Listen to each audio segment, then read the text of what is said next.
ಎದೆಗಳ ಮಾತನು ಆಲಿಸುತ್ತೀರವೇ ಬಲೆಯನು ಬೀಸುವ ಚಂದಿರ ದೂರವೇ ಏಕಾಂತದ ಈ ಮೌನಕ್ಕೆ ತಂಗಾಳಿಯ ಜೊತೆ ಪುನರ್ವಿವಾಹ ಪುನರ್ವಿವಾಹ ಕನಸಿನ ಬಾಗಿಲು ತೆರೆದಿಡು ಜೀವವೇ ಸಹಚರಿ ಇಲ್ಲದ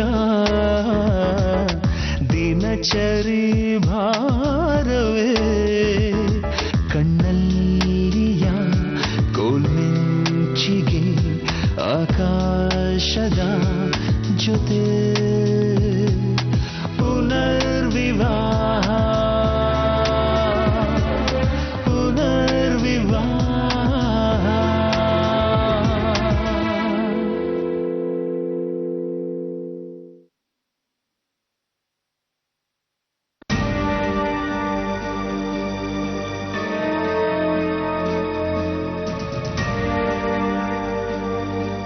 ಗಾಯತ್ರಿ ಅವರೇ, ಶೋಭಾ ಬನ್ನಿ.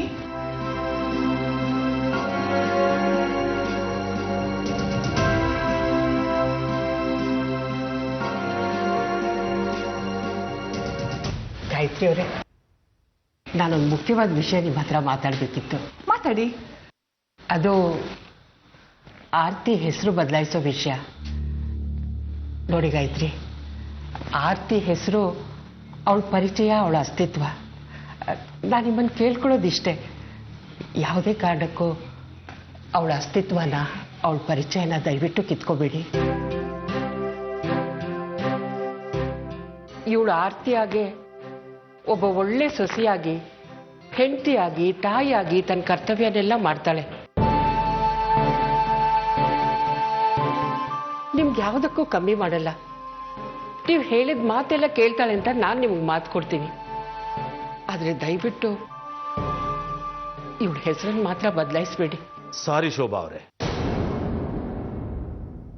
ನಾನು ಮೊದಲನೇ ಸಾರಿ ನನ್ನ ಜೀವನದಲ್ಲಿ ಸೂರ್ಯ ಪಶ್ಚಿಮದಲ್ಲಿ ಹುಟ್ಟೋದನ್ನ ನೋಡ್ತಾ ಇದ್ದೀನಿ. ಹೆಣ್ಣಿನ ಕಡೆಯವರು ಗಂಡಿನ ಕಡೆಯವರು ಹೇಳಿದ ಕೆಲಸನ ತಲೆ ಮೇಲೆ ಒತ್ಕೊಂಡು ನಡೆಸ್ಕೊ ಅಂಥದ್ರಲ್ಲಿ ನೀವು ಈ ಸಣ್ಣ ವಿಷಯನ ನಡೆಸ್ಕೊಡಕ್ಕಾಗಲ್ವಾ?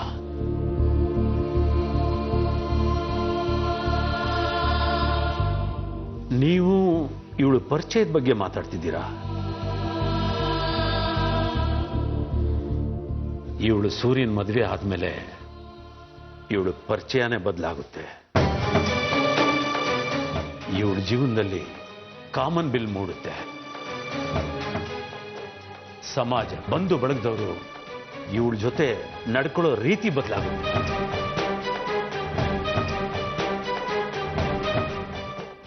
ಇವಳ ಮಗನಿಗೆ ಅಪ್ಪನ ಹೆಸರು ಸಿಗುತ್ತೆ. ಇಷ್ಟೆಲ್ಲ ಸಿಕ್ತಿರ್ಬೇಕಾದ್ರೆ ಇವಳು ತನ್ನ ಹೆಸರು ಬಿಟ್ಕೊಡಕ್ಕಾಗಲ್ವಾ?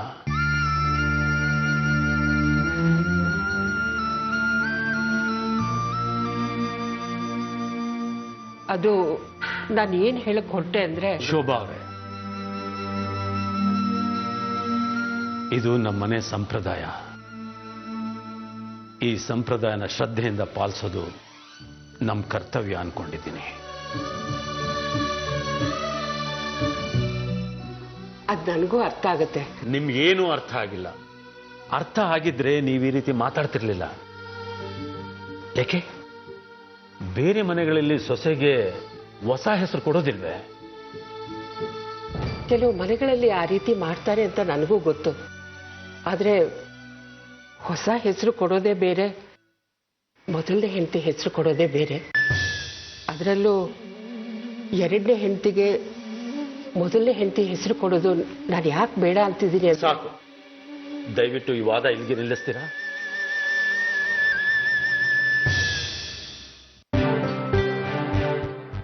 ಹೆಸರು ಬದಲಾಯಿಸೋದು ಒಂದು ಶಾಸ್ತ್ರ ಅಷ್ಟೇ, ಅದನ್ನ ನಾವು ಮಾಡ್ತಾ ಇದ್ದೀವಿ. ಜೊತೆಗೆ ಅರ್ಪಿತಾ ತಂದೆ ತಾಯಿಗೂ ಇದರಿಂದ ಸಂತೋಷ ಆಗುತ್ತೆ. ಮದುವೆ ಆದ್ಮೇಲೆ ಅವರುಗಳಿಗೆ ಆಶೀರ್ವಾದ ಮಾಡ್ತಾರೆ.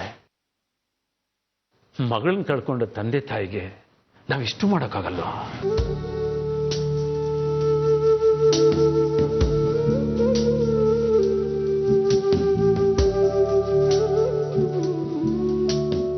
ನೀವು ನಮ್ಮ ಜಾಗದಲ್ಲಿ ನಿಂತು ಯೋಚನೆ ಮಾಡಿ, ಆಗ ನಿಮಗೆ ಅರ್ಥ ಆಗುತ್ತೆ ನಾವು ಹೆಸರು ಬದಲಾಯಿಸೋದ್ರಲ್ಲಿ ತಪ್ಪಿಲ್ಲ ಅಂತ.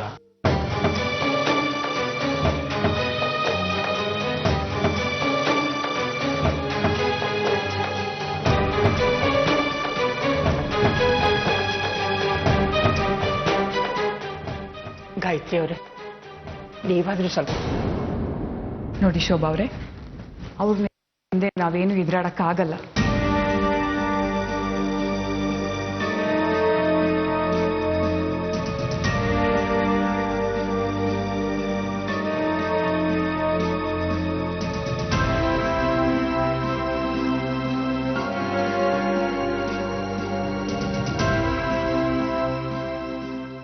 ಅಮ್ಮ, ಈಗ ಆರ್ತಿ ಹೆಸರು ಬದಲಾಯಿಸಿರೋದ್ರ ಬಗ್ಗೆ ನೀವೇನು ತಲೆ ಕೆಡಿಸ್ಕೊಳ್ಳೋ ಅವಶ್ಯಕತೆ ಇಲ್ಲ. ನಾಳೆ ಮದುವೆ ಆದಮೇಲೆ ಸೂರ್ಯನ ಜೊತೆ ಕೂತು ಮಾತಾಡಿ ಏನಾದರೂ ಪರಿಹಾರ ಕಂಡುಕೊಳ್ಬಹುದು.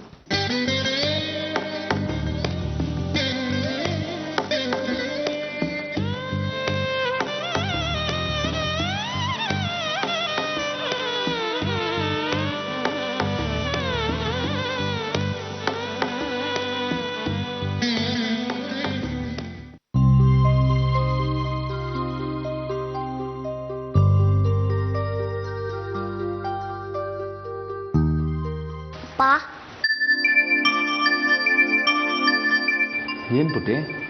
ನಾನು ಅಮ್ಮನ ತರ ಕಾಣಿಸ್ತಾ ಇದ್ದೀನಲ್ವಾ?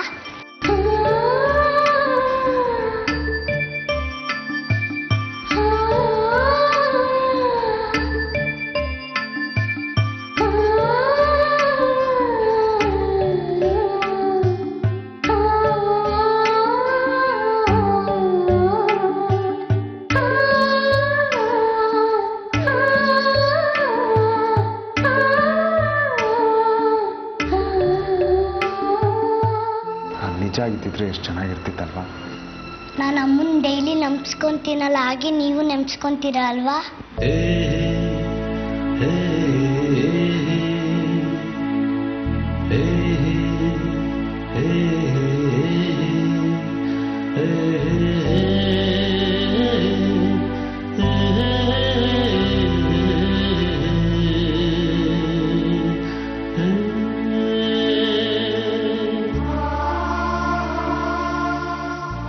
ಸೂರ್ಯ,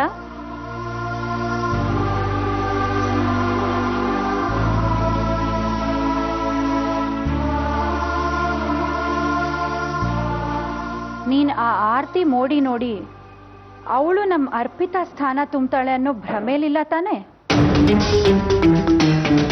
ನೀನೇನೋ ಆರ್ತಿ ಬಗ್ಗೆ ತುಂಬಾ ಭರವಸೆ ಇಟ್ಕೊಂಡಿದ್ಯಾ, ಆದ್ರೆ ಅದು ಸುಳ್ಳು ಆಗ್ಬಹುದಲ್ವಾ? ನೀನು ಯಾವುದೇ ಹೆಜ್ಜೆ ಇಡೋಕ್ ಮುಂಚೆ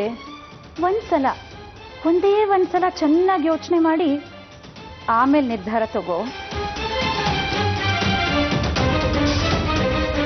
ಸಾಕ್ಷಿ ಅಮ್ಮನ ಸ್ಥಾನನ ಇದುವರೆಗೂ ಯಾರೂ ತುಂಬಿಲ್ಲ, ಮುಂದಕ್ಕೆ ತುಂಬೋದಕ್ಕೂ ಸಾಧ್ಯ ಇಲ್ಲ. ಸರಿ,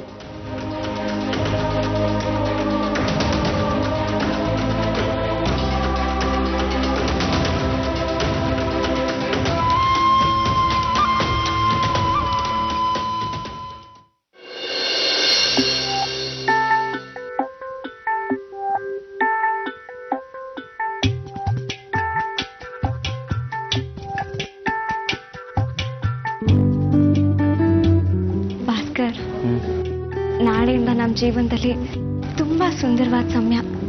ಸ್ನೇಹಿತರಿಂದ ಗಂಡ ಹೆಂಡತಿ ಆಗ್ತಿದ್ದೀವಿ, ಆದ್ರೆ ಈ ಸಂಬಂಧದಿಂದ ನಮ್ಮ ಸ್ನೇಹ ಪ್ರೀತಿ ಕಡಿಮೆ ಆಗಬಾರ್ದು, ಆಯ್ತಾ? ನಾವು ಯಾವಾಗಲೂ ಲವರ್ಸ್ ಥರನೇ ಇರೋಣ.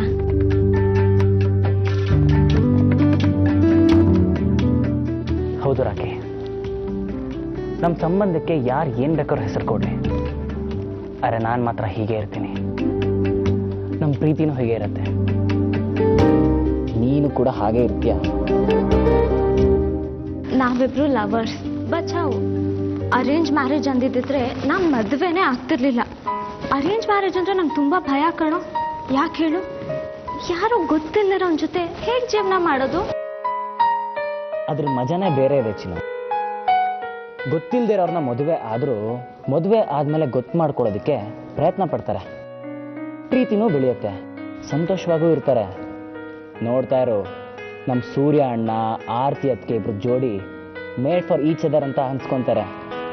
ನನಗೆ ಯಾಕೋ ಇದು ರಿಸ್ಕು ಅನ್ನಿಸ್ತಿದೆ. ಆದರೆ ಈ ವಿಷಯದಲ್ಲಿ ನಾವಿಬ್ರು ಲಾಕಿ. ಮೊದಲು ಪ್ರೀತಿ, ಆಮೇಲೆ ಮದುವೆ.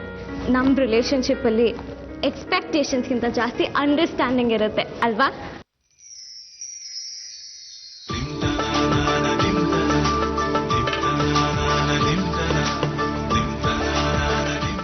ಜೊತೆಗೆ ಜಾಸ್ತಿ ಪ್ರೀತಿ ಕೂಡ.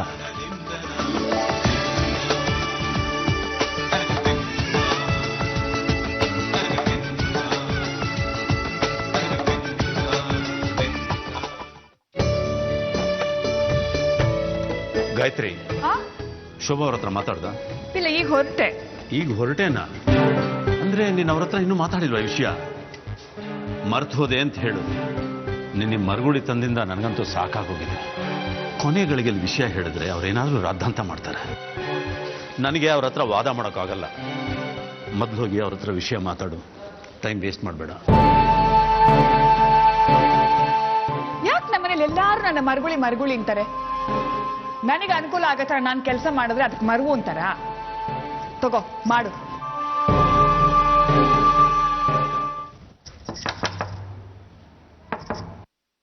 ಯಾರು? ನಾನು ಗಾಯತ್ರಿ. ಯಾ ಗಾಯತ್ರಿ?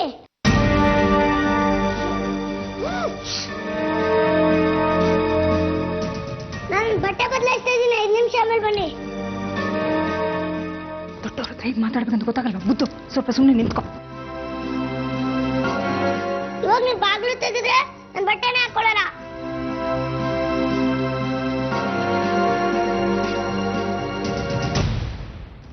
ಸ್ವಲ್ಪ ಕ್ಷಮಿಸಿ ಗಾಯತ್ರಿ ಅವರೇ, ಆದಿತ್ಯ ಬಟ್ಟೆ ಚೇಂಜ್ ಮಾಡ್ಕೋತಾ ಇದ್ದ, ಬಾಗಿಲು ತೆಗಿಬೇಡ ಅಂತ ಹಠ ಮಾಡ್ದ. ಪರವಾಗಿಲ್ಲ, ಬನ್ನಿ ಒಳಗೆ. ಯಾಕೆ ಅಲ್ಲೇ ನಿಂತಿದ್ದೀರಾ? ನಾನು ನಿಮ್ಮ ಹತ್ರ ಮತ್ತೆ ಹೊಸ ಅರ್ಪಿತಾ ಹತ್ರ ಒಂದು ಮುಖ್ಯವಾಗಿರೋ ವಿಷಯ ಮಾತಾಡಬೇಕಾಗಿತ್ತು, ಅದಕ್ಕೆ ಬಂದೆ. ಏನು ಹೇಳಿ? ಹೊಸ ಅರ್ಪಿತಾಳ ಕನ್ಯಾದಾನನ ನಮ್ಮ ಅರ್ಪಿತಾ ತಾಯಿ ತಂದೆನೇ ಮಾಡ್ತಾರೆ.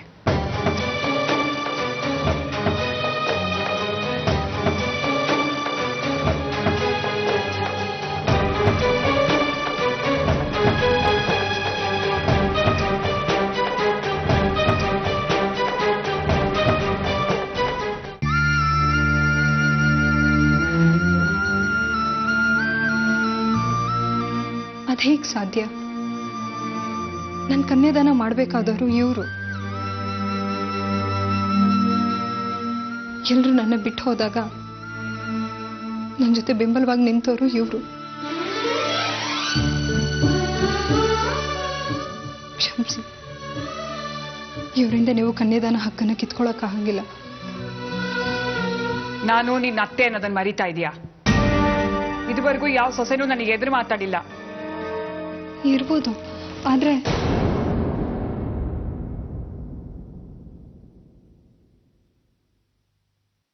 ನೋಡಿ ಶೋಭಾ, ನಾನು ಈ ವಿಷಯನ ತಿಳಿಸ್ಬೇಕು ಅಂತ ಇದ್ದೆ, ತಿಳಿಸಿದ್ದೀನಿ. ಇದು ನಮ್ಮ ಯಜಮಾನ್ರ ನಿರ್ಧಾರ, ನಾವು ಯಾರೂ ಬದಲಾಯಿಸಕ್ಕಾಗಲ್ಲ. ಇದನ್ನ ಹೊಸ ಅರ್ಪಿತಾಗೂ ತಿಳಿಸಿ ಹೇಳ್ತೀರಾ ಅಂತ ತಿಳ್ಕೊಂಡಿದ್ದೀನಿ.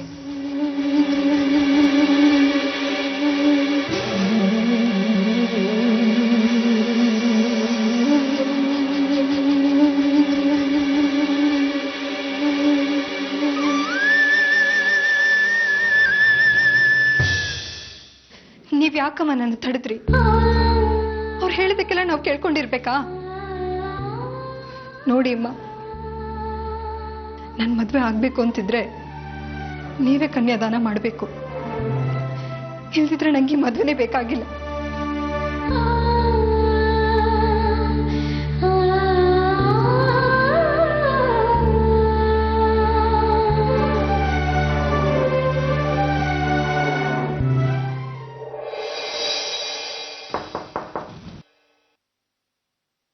ಯಾರು? ಬನ್ನಿ ಬನ್ನಿ. ಸುಧಾ, ಹಾ ಬನ್ನಿ ಶೋಭಾ ಅವರೇ. ನಾನು ಮದ್ವೆ ತಯಾರಿ ಮಾಡ್ಕೋತಿದ್ದೆ. ಕನ್ಯಾದಾನ ಮಾಡ್ಬೇಕಲ್ಲ ನಮ್ಮ ಅರ್ಪಿತಂದು. ಆಂಟಿ, ನಾನೊಂದು ವಿಷಯ ಹೇಳ್ಬೇಕು ನಿಮ್ಮ ಹತ್ರ. ಹೇಳು, ಯಾವ ವಿಷಯ ಬೇಕಾದ್ರೂ ಹೇಳು. ಆದ್ರೆ ನನ್ನನ್ನ ಅಮ್ಮ ಅಂತ ಕರಿಬೇಕು, ಆಂಟಿ ಅಂತಲ್ಲ.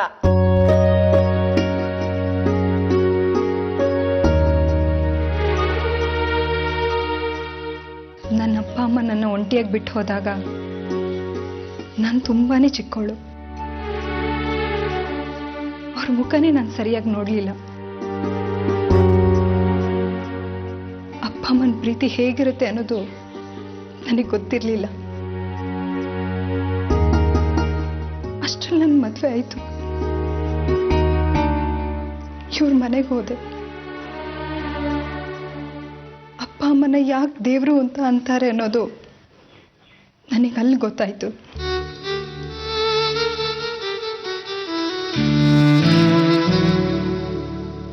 ಇವ್ರು ನನ್ನ ಅತ್ತೆ ಮಾವ ಅಲ್ಲ,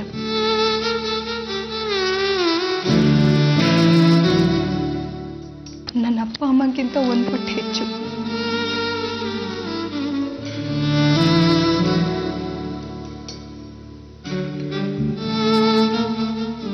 ಅತ್ತೆ ಮಾವ ತಮ್ಮ ಸೊಸೆಗೆ ಎರಡನೇ ಮದುವೆ ಮಾಡೋದು ಎಲ್ಲಾದ್ರೂ ನೋಡಿದ್ದೀರಾ?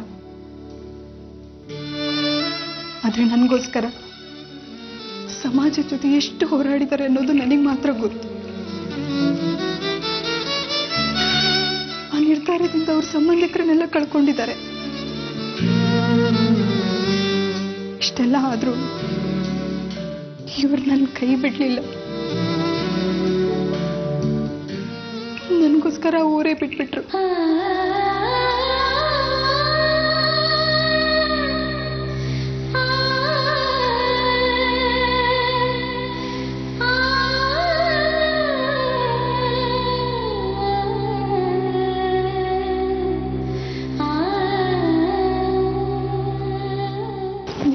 ಕೈ ಮುಗ್ದು ಕೇಳ್ಕೊಳ್ತೀನಿ, ನನ್ನ ಅಪ್ಪ ಅಮ್ಮನ ಕನ್ಯಾದಾನ ನಿರ್ಧಾರನ ಕಿತ್ಕೊಳ್ಬೇಡಿ.